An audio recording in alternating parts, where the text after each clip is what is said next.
สวัสดีครับวันนี้นะครับก็พาท่านผู้ชมนะครับมาชมครับการอัปเดตครับหน้างานนะครับผมที่บ้านดุงจังหวัดอุดรธานีนะครับผมวันนี้ก็จะมาอัปเดตเรื่องการก่อครับการก่อการฉาบการมุงหลังคาการโครงหลังคานะครับว่าไปถึงไหนมาถึงไหนแล้วนะครับหลังนี้ก็ค่อนข้างเร็วนะครับเพราะเราเพิ่งยกเสาไปไม่กี่เดือนที่แล้วเองครับประมาณเดือน2 เดือนเองนะครับก็ถือว่าค่อนข้างเร็วหลังใหญ่นะครับหลังนี้เราพาไปชมกันครับกับบรรยากาศที่บ้านดุงอุดรธานีนะครับ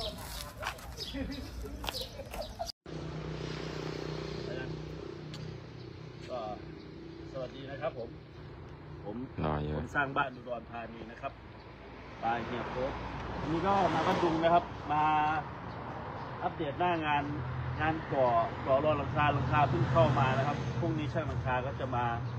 ทำการมุงให้แล้วจะเป็นหลังคาเพชรทีบนะครับเพชรทีบของยี่ห้อ SCG ตาช้างนะครับถึงจะเป็นแผ่นเรียบสีเทาดาร์กเกรย์ไหมมิดไนท์เกรย์ครับตัวนี้หลังนี้จะเป็นมิดไนท์เกรย์ครับถ้าดาร์กเกรย์จะเป็นของนครพนมครับตัวนี้จะเป็นพาเลทรับ180 แผ่นที่สั่งมา2,000นะ2,000 กว่าแล้วจะมีติดร้อยต่อมีอุปกรณ์ต่างๆนะครับครบเลยวันนี้เราอยู่ที่บ้านดุงนะครับวันนี้เรามาอัปเดตหน้างานนะครับตอนนี้กำลังอยู่ในช่วงก่อนะครับบ้านนี้ค่อนข้างใหญ่นะครับขนาดพื้นที่แบบหน้ากว้างนะครับเป็นแบบทรงหน้ากว้างนี่ก็กำลังทำการก่อนะครับหลังนี้59 ตารางเมตรนะครับไม่ใช่ดิมัน179 ตารางเมตรรวมครัวนะครับแล้วก็ลูกค้าต่อเติมครัวเพิ่มอีกตรงนี้จะเป็นโซนระเบียงนะครับระเบียงใหญ่เลยจะเป็นซุ้มโค้งตรงนี้นะครับเป็นซุ้มโค้งตรงนี้แล้วก็มีห้องรับแขกครับด้านนี้เนี่ยครับที่ว่าหลังคาปูนก็คือจะเป็นโซนระเบียงทั้งหมดเลยจะเป็นหลังคาปูนนะครับเป็นแฉลบปูนเลยดาดฟ้าเลยนะครับเข้ามาตรงนี้เป็นโซนพื้นที่ห้องรับแขกก็คือจะรับแขกได้2 ด้านคือตรงนี้กับตรงนู้นนะครับนั่งได้2 ที่เข้ามานี่จะเป็นห้องนอนนะครับก็ตรงนี้ก็จะเป็นห้องแต่งตัวแล้วก็ห้องนอนนะครับห้องนอน1ใหญ่อยู่นะ3.5x4ครับห้องนี้มีห้องแต่งตัวในตัวด้วยแล้วก็ห้องน้ำนะครับตอนนี้เป็นห้องน้ำรวมนะครับห้องน้ำรวมแขกก็ส่วนใหญ่ก็ห้องน้ำรวมหมดแล้วจะมีห้องพระด้านนี้นะครับห้องพระส่วนมาโซนนี้จะเป็นผนังกรอบเบิ้ลนะครับแล้วก็เป็นห้องน้ำขนาดใหญ่นะครับห้องนี้ห้องน้ำ2.5x3นะครับสามารถวางอ่างอาบน้ำได้ใหญ่นะครับเข้ามาดูก็เห็นนี่ครับก็คือตามงบลูกค้ามีงบอยู่2,500,000จัดให้สวยๆเลยครับอันนี้ก็เป็นห้องนอนอีกห้องนอนหนึ่ง3.5x4เหมือนกันครับ3.5x4ก็วางเตียง6 ฟุตได้สบายวางเฟอร์นิเจอร์ได้นะครับตู้เสื้อผ้าทีวีถัดมาห้องนี้จะเป็นห้องนอนที่3นะครับขนาดเดียวกันหมดเลยครับ3.5x4หมดเลยอันนี้จะเป็นโซนครัวนะครับเดี๋ยวให้ดูวงกบก่อนนะดูวงกบก่อนวงกบเราจะเป็นวงกบ UPVC นะครับทาสีได้เนี่ยจะเป็นลายไม้นี่ครับกันปลวกทนแดดกันน้ำไม่ลามไฟนะครับอย่างดีตัวนี้มาตรฐานทั่วไปผมใช้ตัวนี้หมดเลยนะครับแล้วก็ของห้องน้ำก็ใช้เป็น UPVC เหมือนกันนะครับยี่ห้อนี้ก็1,000 กว่าบาทครับตัวหนึ่งสมัยก่อนเราใช้อยู่ประมาณ600-700เนาะแต่สมัยนี้เราก็ประมาณนี้ก็มาตรฐานครับห้องน้ำนี่ก็ใหญ่นะ2x4ห้องน้ำห้องนี้คือมีอ่างคู่ได้ครับอ่างล้างหน้าคู่ได้มีอ่างอาบน้ำได้นี่ครับโซนหลังบ้านตรงนี้จะทำเป็นครัวฝรั่งแบบครัวเล็กๆนะครับเอาไว้ตั้งกาแฟล้างถ้วยกาแฟนิดหน่อยลงมานี่ก็จะเป็นครัวนะครับครัวไทยแล้วก็ลูกค้าบอกอยากได้เพิ่มเติมก็คือต่อเติมตรงนี้เพิ่มไปอีกนะครับตอนนี้ทำเสร็จแล้วผมก็จะขยายตัวนี้ออกไปสุดนู่นเลยครับวันนี้เป็นห้องน้ำหลังบ้านอีกห้องนึงบ้านหลังนี้จะมี3 ห้องนอน 3 ห้องน้ำครับ นี่ฮะบ้านหลังเก่าบ้านหลังเก่าเขารื้อออกครึ่งหนึ่งนะครับโซนหน้านี่รื้อออกหมดเลยนะครับสังเกตดูนะก็วันนั้นแหละครับที่อัปเดตวันนั้นที่ผมมาถ่ายรูปที่เขามียักษ์มีแมคโครครับมันรื้อโซนนี้ออกบ้านหลังนี้มันบอกว่าอยู่แล้วมันอึดอัดนะครับจริงมันหลังใหญ่เหมือนกันนะหลังเก่าเพิ่นนี่ครับมาดูโซนห้องน้ำครับแล้วก็จะมีซักล้างด้วยนี่ครับลูกน้องกำลังเจาะห้องน้ำแล้วก็ซักล้างโซนนี้ครับห้องน้ำใหญ่ทุกห้อง ตรงนี้พื้นที่อยู่บ้านดุงนะครับใจกลางเมืองบ้านดุงเลยเราเดินอ้อมมาทางนี้ก็ได้ครับส่วนโครงสร้างต่อเติมเนี่ยมันจะถูกลงมาผมจะทำราคาถูกลงมาให้แต่ว่าเทคานเทเสาเทพื้นก็สเต็ปเดียวกับบ้านเลยครับทุกอย่างอุปกรณ์สเต็ปเดียวกับบ้านเลยตัวบ้านนี่จะให้คานอยู่ที่60 เซนนะครับถ้าเป็นคานคอดินนะฮะถ้าเป็นคานยกสูงเมตรหนึ่งจะให้คาน40ใช่ครับใส่ท่อปลวกให้ทุกหลังครับสกิมโค้ดท่อปลวกให้ครับตัวนี้ก็ใหญ่มากหลังนี้ไม่ใช่เล็กๆนะครับใหญ่อยู่คุณแม่สวัสดีครับเป็นได้แม่ติดใจปะ แล้วต่อขั้วไปอีกบ่บัดเนี่ยโอ้ยจะรับพวกใหญ่แล้ว หน่อยเนาะหันลงแหวกมันก็สิหกกัน จัดเลยแม่เฮ็ดรถ คือบ่เฮ็ดของหน้าแม่ว่าแม่ก็เลยกล่อมเล่าแหละก็เลย โอ้ เล่าก็เลยว่าเฮ็ดไปเป็น เฮ็ดรถของน้ำข้างนอกดีแล้วเวลาแขกมามันยังสิบ่ได้ยากเข้านะ บ่มีของหน้า คุณพ่อสวัสดีครับตัวใดพ่อโอ้ไส้บ่ไส้ ครับขอบคุณครับพ่อไส้กับกวักโอ้ยเหลือเบิ่งข้างหน้าบ้านบักใหญ่เลยนะแม่เนาะมันกว้างนะบ้านเฮามันได้ความยาว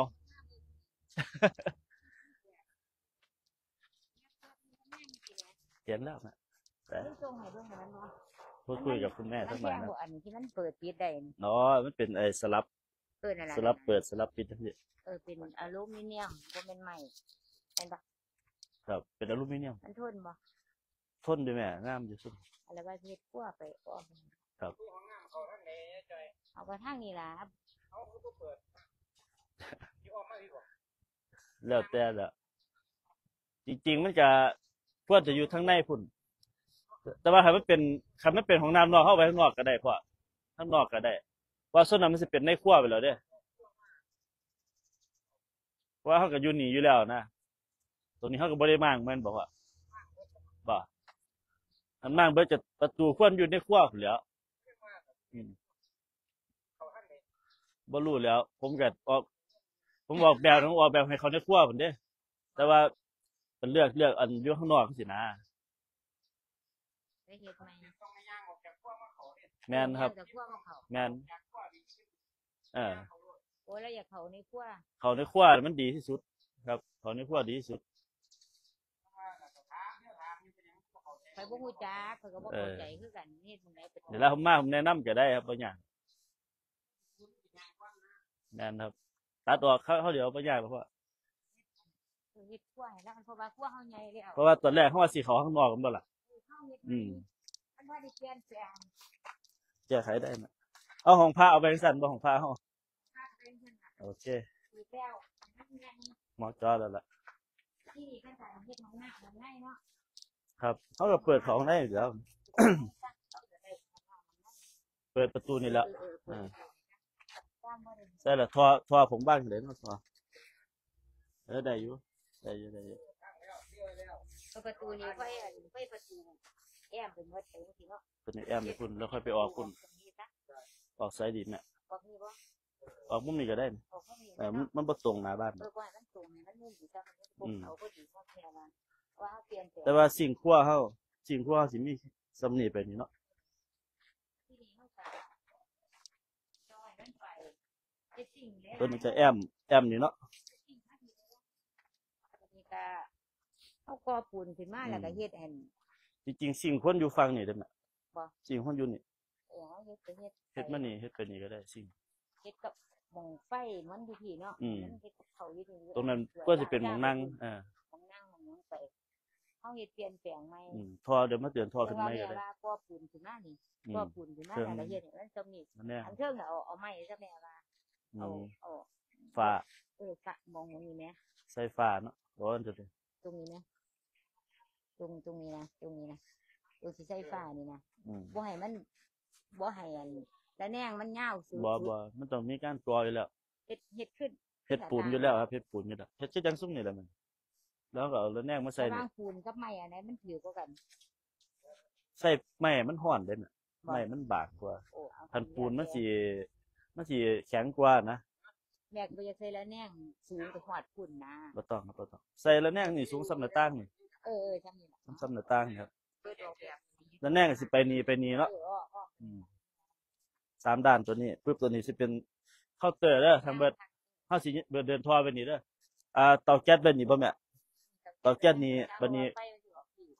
บัดเฮาเฮ็ดเคาน์เตอร์มานี่เนาะเคาน์เตอร์หม้องล้างจานอยู่นี่เห็นบ่หม้องล้างจานไว้นี่หม้องนั้นก็สิวางตู้เย็นวางหยังไปได้นะซุมนี้ตัวนี้สิเป็นโซนครัวก็คือเป็นสำหรับประกอบอาหารหม้องนี้สิเป็นซิงค์ล้างจานมันน่ะสิเป็นเตาแก๊สไปจังซี่ประกอบอาหารแล้วก็ตู้เย็นบ้างซุ่มนั้นได้ตู้เย็นบ้างนี่ได้บ้างนี่ได้ตู้กับข้าวบ้างนี่ได้จังซี่นะ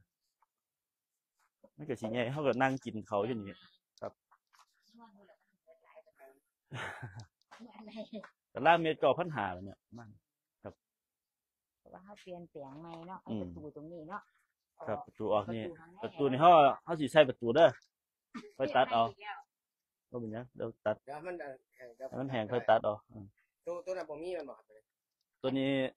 ถ้านี่คือเบิดส่วนนี้คือเบิดแล้วจะมีช่องแสงอยู่นี่ ประตูแสดงว่าประตูอยู่นี่บ่มีมันบ่ ประตูบ่ได้ใส่ทั้งนอกแล้วเอาไปฉายมุมใน ใส่ข้างใน มันจะบ่ติดกับบันไดพอเป็นบันไดลง บ่ติดจังได๋มันได้มันตรงออกมาซื่อ ตัวนี้เป็นแพงทึบ แล้วก็ใส่ช่องแสง เข้าแสง ตัวนั้นสิอ่างล้างหน้าชักโครกแล้วก็อาบน้ำอยู่นี่เนาะห้องน้ำเป็นห้องหยังน่ะสักล่างเขาจังว่า แล้วมันเป็นรูปนะครับ โล่งๆ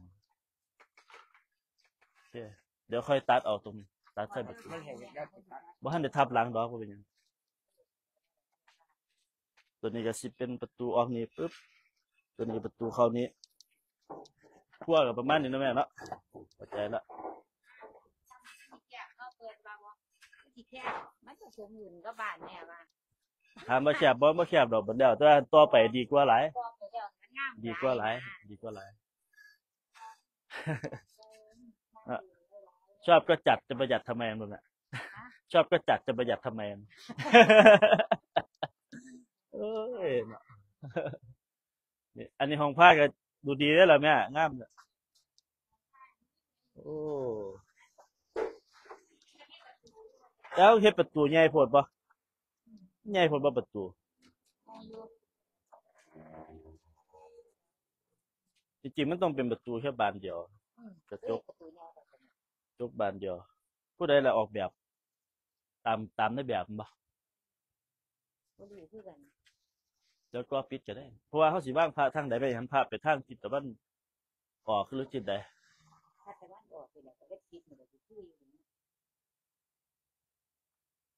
ปิดนี่มันบ่ปิดนี่เข้านี่เนาะพระว่างนี่เห็นบ่เฮาเหลือประตูไว้จัก80พอแล้ว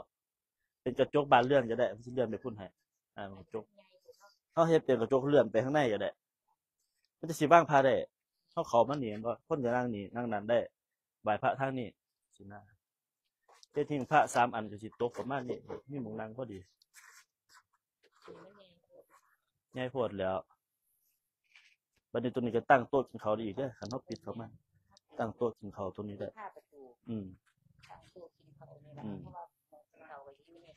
โอเคส่วนอื่นๆจะโอเคแล้วล่ะผมย่างไปแล้วมาก็ยังงงอยู่เอ้าคือบ่มีประตูเข้า แม่นอยู่ดอกว่าตอนแรกผมออกแบบมาปึ๊บว่าที่เราว่าเอาไปหลังบ้านเปิดก่อนแม่ว่าเปิดเนาะ ว่าเป็นหยังเฮาย้ายมานี่เฮาเห็นหน้างานจริงเฮาจะปรับแก้เอาเนี่ย บ่ยากคือผมว่า ห ล่ะ น้างานมันก็เลยบ่ดูเนาะ เห็นหน้างานจริงมันปรับแก้ว งามแล้วล่ะเปิดไป โอ้ยใหญ่สุดอย่างห้องน้ำห้องน้ำใหญ่สุดอัน อันป่านนี้มากของถุงใหญ่ ใหญ่แล้วใหญ่แล้ว ๆงาม นั่นแหละผมจังบอกว่า ผู้ใดมีบอกบ้าน เขาค่อยปรับหน้างานออกไม่ค่อยดีเขามาเบิ่งเอ้ยพื้นที่มันจังซี่บัดยามปลูกกระเบื้องข้างหน้ากว้างเขาได้อบัดบัดยามเขาปลูกกระเบื้องแล้วกว้างเขาอีก ก็อยากให้เปิดมาเบิ่ง ครับ คุยกัน มื้ออื่นสร้างหลังคามามุงแล้วมุง2 มื้อกันแล้วอลังโพดตื่นใจแม่วะ งามเลยมากเลยโอ้ยมากเด็ดนะช่าง วันนี้สิได้เลือกฟ้าเด้อเบิ่นจังหน่อยสาบแล้วสร้างเบิดเราสาบเข้าเดียวเท่าได้ทีหลัง10 มื้อซั่นตัวสาบอยู่นี่น้องส้มอันเอามาเบิด175 ตารางเมตรนะครับหลังนี้ ไม่ใช่น้อยนะแล้วก็ต่อนั่นอีก4 คูณ 3เนาะ12เป็น180โอ้187เก็บ200 ตารางเมตรบาทเนี่ยป๊าดคุ้มโพดเขาเฮ็ดจนอยู่3 ล้านกว่าบาทเดี๋ยวละเอาเขานี่แล้วเนี่ยบ่อยากจักเม็ด เจาะนี่เนาะมอแล้วประตูมันดอกเนาะ ก็บ่ตรง มันก็มีกว้าง มีหน้าต่างเก่าไหมบ่ นั่น ที่เรางามเลย บัดนี้หน้าต่างเขาสิใส่หน้าต่างเบิดเลยบ่แม่ผมว่าใส่แต่โซนนี้ก็พอแล้วมั้งตัวนี้ทึบไว้ถ้าบ้างตู้เย็นดีกว่าตัวนี้ทึบไว้ ไปใส่แต่หมู่เนาะ บัดนี้สิมีแต่จากหน้าต่างตัวนี้ไปหาตัวพุ่น ปัญญามันน่าจะลุกมือ ตัวนี้ที่เป็นซิ่ง ตัวนี้สิเป็นหน้าต่างเตี้ยเด้อ ตัวนี้เราวางท่อไปนะ บ่อันนี้ว่ามันซิงอันนี้เตาแก๊ส เอาแก๊ส อันนี้ซิง เอาท่อวางไว้พุ่นเนาะ ท่อว่างมันใหญ่ท่อตัวนั้นนะพี่ ตัวนั้นแสดงว่าบ่ได้ใช้เป็น บ่ แค่ ได้ใส่ จุดเนาะครับ แพงทึบตัวนี้เฮาสิใส่เตาแก๊สก็คือผมเฮ็ดหน้าต่างสูง50กว้าง1.50 เมตร 50 เซนเตอร์เลย เมตร 50 คูณ บัดตัวนี้นี่เฮาสิเอาความสูงอยู่ที่เมตร20บัดนี้ยาวคือสุดเลย 50สุดเลยบ่ มีทับข้าง ขับทางเสาทาง ทับข้างข้าง สูงเมตร20เมตร มันสิเป็นหน้าต่างแบบว่าเฮาเอามาสวมใส่ได้เลยเฮาสั่งอลูมิเนียมมาที่เอาเฮ็ดเป็นบานสลับมันก็เปิดรับลมได้ปิดได้จังซี่นะครับ หรือว่าอนาคตเฮาบ่อยากได้เฮาก็เป็นกระจกล้วนเลย เปลี่ยนได้เนาะ แม่นบัดยามเฮาสิเอาอีหลีเฮาค่อยว่ากันได้ตัวนี้ผมสิใส่ไว้ให้เป็นใส่ช่องไว้ให้จังซี่ล่ะแม่บัดยามเฮาสิใส่อีหลีเดี๋ยวค่อยว่ากันได้อาจสิ บ้านงานแต่ว่าที่เปิดกว่ากันเลย งามแม่นเนาะ เพราะว่าคันเฮาเป็นอันนั้นน่ะมันมีช่องว่างมันสามารถแนงเข้าได้ มันบ่ได้สนิทจัง100%ครับยามเฮาปิดบ่คือกระจกคันกระจกมันสิปิดสนิทเบิด อันนี้เขาใส่มุงลวดได้บ่นี่ โต ตัวนี้ ได้ ใส่อยู่ดี ได้ มุงลวดมันมีหลายแบบเพราะว่าปัญหามันมียุ่งมีหยังสินะ ห้องลวดจีบก็ได้แม่จีบปรึ๊ด2ข้างออก2ข้างปรึ๊ด เป็นลวดได้อีก แม่น อันพวกมุงไปมุงลวดจีบเนาะ ตัวนี้อาจสิใส่หน้าต่างอยู่บ่ล่ะแล้วมันจะสิบ่ตรงตัวนี้ล่ะบ่ควรตรงบ่ควรมีช่องอยู่มันว่ามันมาจากของพระเลยเด้ตรงประตูอยู่นั่นมองนี้ทวนทึบแล้วแม่ถูกต้องแล้วมันทวนอยู่ทึบคันบ่ทึบก็มีหน้าต่างได้มองนี้หน้าต่างขนาดนี้ล่ะใส่ตรงนี้ได้ แต่มันให้สิหลายโพดบ่สินะเพราะว่าตู้เย็นมันสิตั้งใส่หน้าต่างบ่ได้เด้ครับวางตู้ได้วางตู้เย็นได้สิใส่ปลั๊กไฟให้รอบ ก็สิบ่ทึบดอกเนาะก็สิโล่งอยู่เนาะ ๆตัวบ่ครับบ่ทันตัวนี้ บ่อยากให้มันอาบบ่อยากให้มัน บ่อัพดอกเพราะว่า มีประตูอยู่เนาะ ตัวนี้ก็มีบ่ทึบดอกนะ ครับ ตัวนี้ก็บ่ใหญ่พุ่นเด้นี่ บัดนี้ แม่คิดเบิ่งว่าช่องซ้ำนี้นี่เบิดสุอันฮอดพุ่นน่ะ บ่ทึบดอกเนาะ ครับบ่ทึบโล่งๆประตูก็มีคันใส่หน้าต่างนี่มันก็สิบ่มีหม้องว่างของ เพื่อตู้เย็นมาว่างเพื่อเอาตู้กับข้าวมาว่างหรือว่า เป็นหม้องนั่งกินข้าวจังซี่ มันสิเห็นตรงนั้นก็ประตูพุ่นเนาะ คันสิว่างตู้เย็นทางนี้ก็ได้อยู่เด้ว่างตู้เย็นทางนี้ใส่หน้าต่างไว้นี้เฮาสิได้เอาโต๊ะกินข้าวน้อยมาตั้งไว้นี่ก็ดีคือกันใส่หน้าต่างก็ดีตั้งเบิด หน้าต่าง1.20 เด้อ1.10 1.20 เด้ออยู่นี่ เอาตัวนี้วะครับ เออ ตัวนี้ สับ 20 นี่เฉพาะมองนี้เฉพาะมองนี้เด้อ อ๋อแต่มุมนั้นแบบ มุมเสาแล้วกับประตูอยู่นั่น เอา1.10มัน นะไว้ที่เขียนไว้เพราะตัวนั้นมันเป็นหน้าต่างไม่ได้ให้หน้าต่าง ประตูหน้าต่าง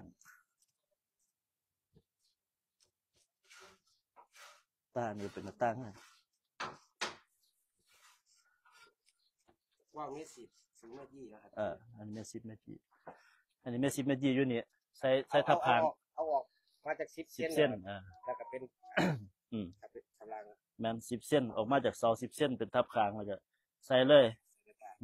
1.20 สูง1.10 บ่ปกติเฮาเพราะว่าอันนี้มัน90 เมตร10 คูณเมตร20 เพราะว่าความสูงของอันนี้ทับหลักแล้วมันอยู่90บ่ล่ะมันนี่สูงอีก1.10สิเป็น2 เมตรพอดีมันสิซ้ำกันกับประตูตัวนั้น ตัวนี้ก็คือกันสูง1.10สูง1.20 ตัวนี้ป่ะครับ สูงเมตร10 สูง1.10มันสิซ้ำนี่บ่ตัวนี้สูงเท่าใดวะ2 4 6 8 10 1.3 สูงเมตร10ก็ ตัวเนี้ยนั่นอยู่ว่า2 4 6 8 10แล้ว1.30มันตัวน่ะสูง1.20บาดบังดูอันนี้มันสิสูง1.20ตัวน่ะ เมตร20ครับ เอา1.20คือกันเบิดเลย ตัวนั้นก็เอาเมตร20คูณเมตร10กว้างเมตร10ป่ะ รวมเป็น10สูง1.20อันนี้ก็สูง1.20คือกันเลยตามนี้เลยเอานี่หน้าต่าง 3.1 2 3แต่ว่าหน้าต่างตัวนี้เป็นหน้าต่าง50เด้อสูง50เด้อสูง50กว้าง1.50เซนเตอร์เขียนไว้เลยน่าสิลงตัวแล้วล่ะแม่ เป็นยังไงบ้างครับก็คลิปนี้นะครับเราก็พาชมนะครับบรรยากาศครับการดูงานของเฮียเฟิร์นนะครับว่าวางความละเอียดหรือว่าพูดคุยกับลูกน้องประมาณไหนนะครับก็อย่างนี้ครับเกือบทุกงานนะครับเวลาเฮียเฟิร์นเข้ามานะครับก็พูดคุยกับลูกค้าแล้วก็เพิ่มเติมอะไรขาดอะไรก็นี่ครับอย่างที่เห็นเลยนะครับผมก็ประมาณนี้นะครับสำหรับอัปเดตวันนี้นะครับที่บ้านดุงนะครับเดี๋ยวคลิปหน้านะครับเราจะพาไปชมอะไรก็ติดตามชมคลิปต่อไปนะครับสวัสดีครับ